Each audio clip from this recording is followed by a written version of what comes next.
Welcome back. It's a Friday edition of the Mr. Sports Show here on ESPN 94.7. Carl Bloom filling in for Mr. Sports. Michael Elias, my guest co-host this morning. And now our first guest this morning is somebody that you hear in a couple of our commercials here on the station. Deborah Benton is here with us. Good morning. Hey, good morning. Thank you for coming in. Usually I'm the guest. I'm thanking John. Thanks for having me on today. No, it's nice when he lets you on. Yeah, I know. I have to say something real quick because this is a sports show, and anybody that knows me knows I know nothing about sports. So this should be really fun. You have something in common with my good friend here. Oh, my. I'm the same way. There's a guy in Youngstown that doesn't know sports? Yeah. Wow. And you're surviving how? It's easy. Don't pay attention. So you are to fake it. So you're from the area. Yes, you grew I'm up from here. this area. Mm-hmm. Okay, went to high school here, grew up here. You went away for college, and then you came back, and you've been here ever since. Ever since. And then you started a show called The Valley Gold Show. Yes. So how did that show come about? That show came about because one of the things that I recognized in our area, I was always trying to encourage people and also keep myself encouraged. And I love biographies. And so I realized that stories can change people's lives. And I thought, if I can bring some stories to light where people find out whatever it is that you're trying to accomplish, don't get discouraged because there's somebody else who traveled that same road and didn't give up, but they had lots of obstacles, but they persevered and came out on the other side. And a lot of times, if you're trying to do something and it's difficult, and most worthy things are difficult to do, you can be inside your own head and think, woe is me, nobody else has it this hard. And if you can hear the stories of other people to find out, oh no, they had it that hard and often even harder, but again, they persevered. And so you get encouragement and inspiration from those kinds of things because you find out there is somebody else who can relate to what you're going through. So that's why I started the show. And actually, when I first started it, I never imagined that I was going to have world-renowned guests on the show. I would run into people in the grocery store, literally, to have a chat with them, find out they had an interesting story, and invite them. At the time, I was shooting it in my living room, invite them to my house and do an interview. And it just kind of grew from there. Oh, well, because at one point, you actually had like a studio. Yes, I had a sizable studio. We could seat up to 200 people. Wow. We had a house band, a live studio audience, the whole 9 yards, just like you would see when you turn on Jimmy Kimmel Live. Yeah. So obviously that took a little bit of work to put together. People don't realize, like, if you don't work in TV, you don't know the work that really goes into putting a show on. My goodness. It's a lot. When I first started the show, for the first several months, I didn't have a crew. I was running 3 to 4 cameras myself, the teleprompter, doing all the audio, putting makeup on guests if they needed it. Oh, wow. What else? Running everything, and then sitting down in the chair and interviewing. It was crazy.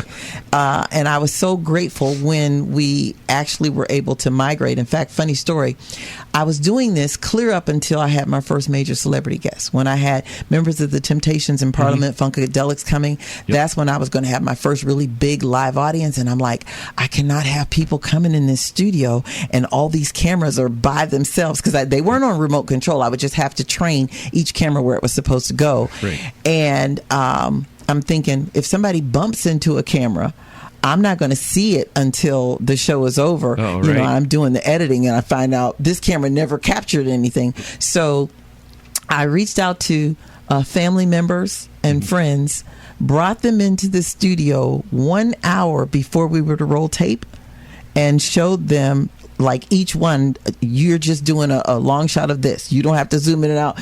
Each one, I had everything set so that they could just do that. And then my brother, who is, I call him the sheriff, the mayor, the president. He's one of those people. He actually is the maintenance supervisor for the Youngstown Parks. But he's super, super organized.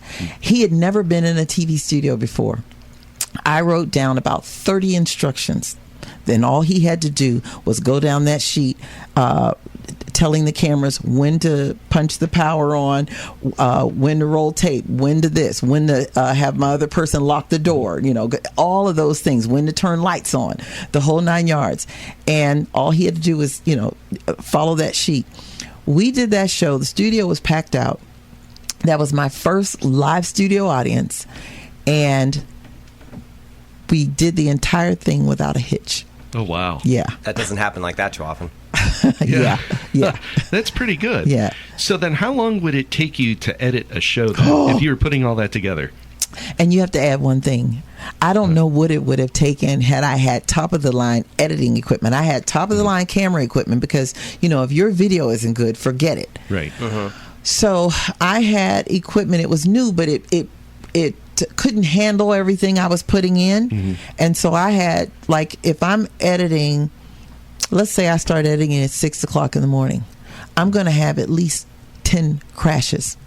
Oh, wow. Yeah, and that's just that day. Yeah, I do remember you having... Yes, it was. You remember because you worked in engineering at the station. Yeah, and you I would bring me the DVDs at like midnight, 1 in the morning. Yes, people had no idea. There were times where I couldn't go home. I went through an entire summer without seeing the sun. Oh, wow. Because I'd go in the studio before I got up, before the sun was up, and I might not leave until 2 or 3 o'clock in the morning, or TV. The show's got to be there, right. And so I might not go home that day or that night. So it was, I'm glad you were there because Sounds like you. People had no idea, and then. Even getting people acclimated in this area, that was a challenge. Because when I first started, the show came on Monday nights on 33. Was it 30? No, 27. Monday nights at 1:30 in the morning. 1:37 to be exact. Yep. Well, now think about it. I've got a studio full of people, so if you turn on the show, you see that there's a live audience. I'd run into people on the street and they recognize me, introduce themselves and say, I would love to come to your show, but I can't get up at 1:30 in the morning. And I'd look at them and I'd say, neither can I. At that time, I'm in my bed watching the show and I'm like, just like you see when you turn on the TV and you see late night programming, right. That doesn't mean, unless they shot it live, that doesn't mean that the people came at 2 o'clock in the morning. Right. But it was just amazing. That was a good time slot for you because of the show that you were putting on. You fit in with like the late night because if you were on WKBN at the time, Late Night with Craig Ferguson probably would have been on right before you. Yep. And he was quite popular. Yep. As a matter of fact, I wasn't getting the Nielsen rating reports then. But of course the station was getting them. But what I found out, initially I'm thinking, okay, because you know this community, and so this is not going to be a shock, I'm sure. But I'm thinking probably only black people watch the show, and they're probably all older than 45. And then I did a show that featured a local piano teacher. And I had a number of his students who had gone on to do, marvelous things with their careers. And so I incorporated those into the show. One of them was a middle school principal. I ran into him after the show aired, and because I hadn't had any feedback from him. I ran into him in a store and I said, did you get a chance to watch the show? What did you think? He told me that when he went to school the next day, all of the middle school students were teasing him about the show. And I'm thinking, middle school students? Wow. And he's like, yeah. He said he was thinking they shouldn't have even been up at that hour.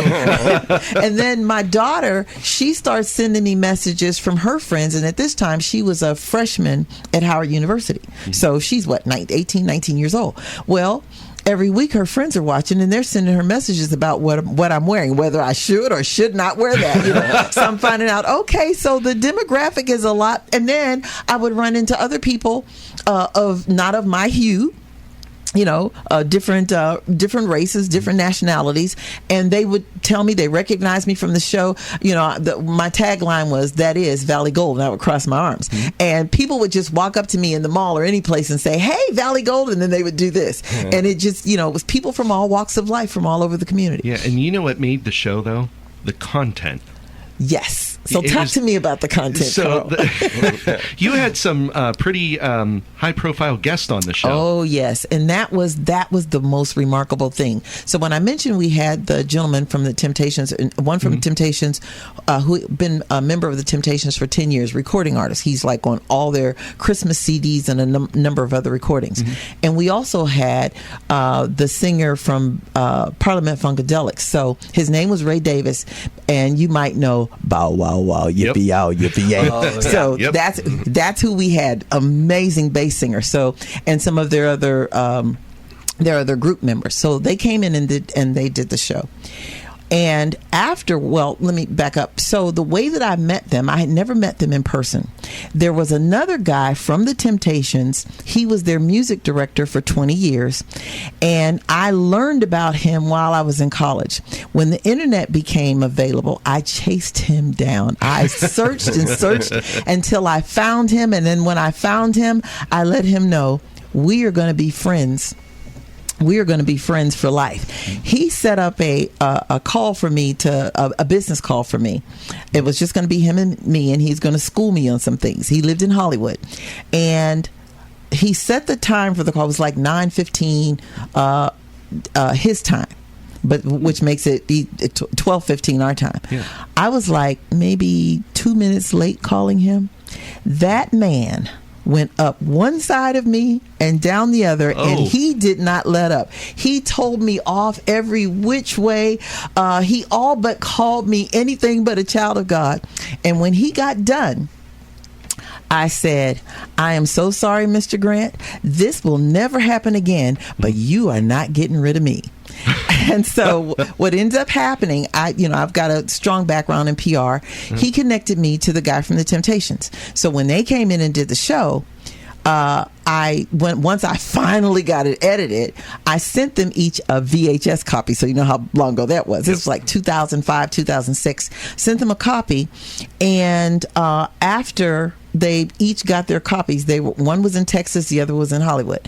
They both called me back. It was a Saturday. I was at Rolling Acres Mall shopping, and they both called me back a few minutes apart.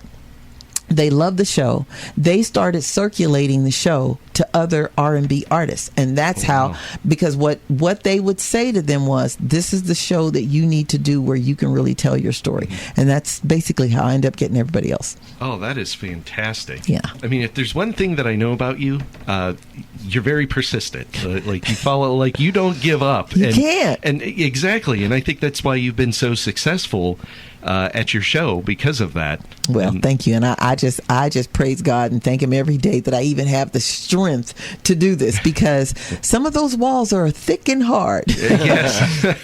Yeah. So, I guess I want to ask, what would be your favorite guest? Like who did you have that? See, that could be a hard one. Yeah. If she's had this many and all these big names, and it's going to be hard you're to right. pick. And I'll tell you the top 10 list. I'll tell you what makes it so hard. Here's the thing that makes it so hard is when you have, for example, I had the Whispers, and they're world renowned, have been major platinum, all that recording artists. For, in fact, they've been in the business now for over 60 years. And they come in, and remember now, nobody knew me in Youngstown. When I started doing the show, like, nobody knew who I was, and I would reach out to people locally, and as the show started growing, I would reach out to people locally, and they'd be like, well, I don't know if I want to sit down with you. Meanwhile, I've got these celebrities who are coming in to a town we don't even have an airport, and they're doing whatever they got to do to get here. And so when they sit in my chair, and when the show is over, for example, the Whispers, they said to me, after we did the interview, they said to me, we're going to stick with you because you're just like us. And I'm like, what does that mean? They said, all you need is money, and you go all the way to the top. I had Cuba Gooding. He was another, again, favorite, Cuba Gooding Sr. I had him, and I'll tell you, I learned so much from him. He was a fireball, and he wasn't the easiest person to work with. Like everything that you could hear about artists being difficult, he was all of that wrapped up into one person. But here's what in fact, this is kind of funny. We had set some things up initially for him to do. He was supposed to get a haircut and some other stuff. And then he decided he wanted to sleep in and yada, yada, yada. And I don't have a paid crew. I just got friends who are helping me out. So I'm like, okay, Jim, can you go to the airport and pick Cuba up and bring him here and da-da-da? Well, he's working at General Motors, so he's doing this before he has to go to work, and somebody else is going to pitch in here and there. So that's how we got it all done. Well, I had the guy to take him. He was supposed to pick him up, bring him to the studio. So Cuba wants to sleep in. And I said, so they called me and said, well, he's not ready to leave the hotel. He wants to sleep in. Oh, no. And, I got to go to work. And I'm like, oh, how am I going to do this? So I called Cuba and I said, listen, Cuba, we're just a really small da-da-da. And I'm explaining to him in the most genteel way that I can. And that man told me off. I should have known better to come into this town and do this little da-da-da. But I should have known better because after all, I'm the professional. He gave me all of this. And when I tried to say something, I'm talking. So I couldn't even interrupt him. Oh, my. So here's what we did. See, I didn't have a house band until Cuba came to my show because we were someplace in another city. We had been invited, I think, by the Shy Lights to come to their show. Mm-hmm. And so we're backstage just kind of hanging out with the group. And so we meet Cuba. And so my husband sells him on the idea of coming in to do the show. So now we've got him here. Whetstone Motors, they were a biggie because they gave us a car to go get him. When I say we were just calling in friends, well, I can't even call it favors because nobody owed us anything. But anyway, so we've got him here. And he's given me all this. So when we met him backstage in this other city, he says to me, okay, I'll consider coming to do your show. And he's just got a really verbose personality. And he says, Deborah, I'd like to sing to a band. You do have a house band, don't you? And I said, of course, I'm not going to lie. I didn't have a band. So I said, I have whatever you want me to have, Cuba. And so he says, okay, so he says he wants to perform to a band. So when we're coming back, I called a friend of mine and I say, listen, he's a musician. Cuba Gooding's going to come do the show. I need you to put a band together for me. So we end up, one of the members he also became a member of the Ohio Players Band, Rick Ward. So anyway, we pulling all this stuff together. So Cuba gets here. And like I said, he told me off and he says, well, I guess I don't need a haircut. I guess I don't look that bad. I'll just come on down there. So he comes to the studio. My band members were all waiting in the lobby. They were so excited that they were going to be playing for Cuba Gooding, right? So I was in my office. I could hear when he came into the building. So I come out and they're all shaking his hands and they're all excited, right? And he's like 6'2" or something. So when he sees me, of course, he's not going to out me that, in front of my band members that he just finished telling me off. He throws his arms out like this and he says, Deborah! And I go up to him and I wrap my arms around him and I get on my tippy toes and I whisper in his ear, you are going to regret and take back everything you said before this is over. And what I meant by that was, we're going to pour on so much love and this is going to be so great. So here's what happens. The day wears on, he rehearses with the band, and then that night the audience comes in for this great show, right? A studio full of people. We do the interview, and I'm going to tell you, I learned so much. That man, everything about him, when I watched what he gave me on the show, I said I would go through that 10 times to get the electric show that he just presented. Everything from the dynamic interview to his performance, it was just all stellar, over the top. Wow. And we became the best of friends after that. Oh, that's awesome. And he took back everything he said. In fact, he told me, we were sitting in the green room afterwards. The audience, they bought up all his products. They poured love on him. Great show. And afterwards, he says, I want to come back again, and I want those same guys to play for me. And after that, we talked all the time on the phone. We made future plans, but of course, he ended up passing away. But, there was him. There's the Whispers. There's the Stylistics, Russell Tompkins and Stylistics, and I'm doing stuff with them now that I know we'll talk about later. But they came in, and what I did not know going forward, they told me that they would do anything in the world for me, and I didn't understand why they're saying it. I'm thinking, is this just something polite that I didn't know. Yeah. And then finally they explained that they were being blackballed when they did my show. Now, these are the singers of Bet You By Golly, Wow, and Stop, Look, Listen, and People Make the World Go Round. All these major hits, Break Up to Make Up. But they were being blackballed. And it wasn't until they came and did my show and that show circulated that the door started opening for them again. So I'm like, you have all these wonderful friends. I couldn't dare say anybody is my favorite because they all give their own special brand of love to me. Wow, that's awesome. So, you had all these notable guests on the show. Was there any consideration, any thought, or any attempts to take the show national? Yes, as a matter of fact, we did go national for a while. We were on Dish Network. Oh, wow. Yeah, we were I on did Dish not know Network. that. Yeah, we were on Dish Network for about a year, and that was really cool because I would get messages from people from here who were in the military in different places in the world, who in the country, who would send me messages telling me I'm watching it now, or I just watched such and so episode. Oh, nice. And we were also in 14 European countries for a while. Oh, wow. Yeah, we were in France, Spain, Switzerland, Germany, I forget, I knew the list, but it was 14 different European countries. So yeah, we made some traction. Oh, that is awesome. Okay, so we're going to take a break here, and when we come back on the other side, there's another project that you have been working on. Yes. That I know you're really excited to talk about, and I'm excited to hear about it. So stick around. It's a Friday edition of the Mr. Sports Show on ESPN 94.7. And welcome back to the Mr. Sports Show here on ESPN 94.7. And Cindy Luhu is listening to the show. Thank you for the nice text. She's enjoying the interview with Deborah. So Thank you, Cindy. Yeah, so back with Deborah Benton and Michael Elias, my co-host today.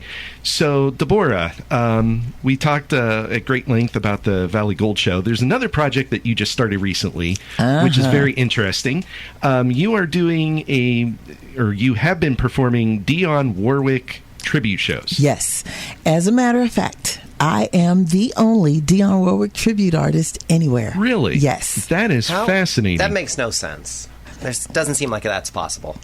But it is. But it is. Yeah. But it is. So how did you get the idea to do this? Actually, excuse me, it wasn't totally my idea. So let me back up just a little bit. From the time I was 8 years old, or somewhere around there, I fell in love with Dionne Warwick music. And whenever I would sing, people always told me, you sound just like Dionne Warwick. When I became a teenager, I started singing out publicly, and I was doing concerts, etc. And I always heard, you sound just like Dionne Warwick, which was great because I loved Dionne Warwick. But I never took it anywhere. I never thought. And in fact, I wasn't doing her music at all. I was doing the typical R&B music like Gladys Knight, and I was with a group, and we would do Emotions. You would perform some of those during the Valley Gold Show. Yes, just little snippets of things, right? And so. I was never doing Dionne. And I had a show, and I was always trying to come up with creative ways of introducing my guests. Mm-hmm. So like when I had the Whisperers the second time, I had the Edsels come on and pretend to be the Whisperers. Mm-hmm. And then the Whisperers come out of the back room, and they, and the audience erupts because, they came out and they saw the real deal. So all those kinds of things. So I had a member from the Temptations, actually one of the original members from the Spinners. If you know the song, "It's a Shame," yep. Oh, I love that song. With you, man. One of my favorite R&B songs. So here's a question: you hear those two voices? How many people you think are singing? The one is "It's a Shame," and the other one's "Why do you use me?" Probably what, two? It's one. And his name is G.C. Cameron. Phenomenal vocalist. It's just crazy. And so I used to listen to that song growing up, and I always thought it was two guys. And I was just totally in love with both of them, right? So now I become an adult, and I'm doing this TV show. And I'm going places. I get calls, okay, Temptations are going to be here. You want tickets, from friends in the business. And so I would go to the different shows, and I meet G.C. Cameron at one of those shows. And so I become friends with him. I reach out, make a connection. We become friends. I invite him to come in and do my show.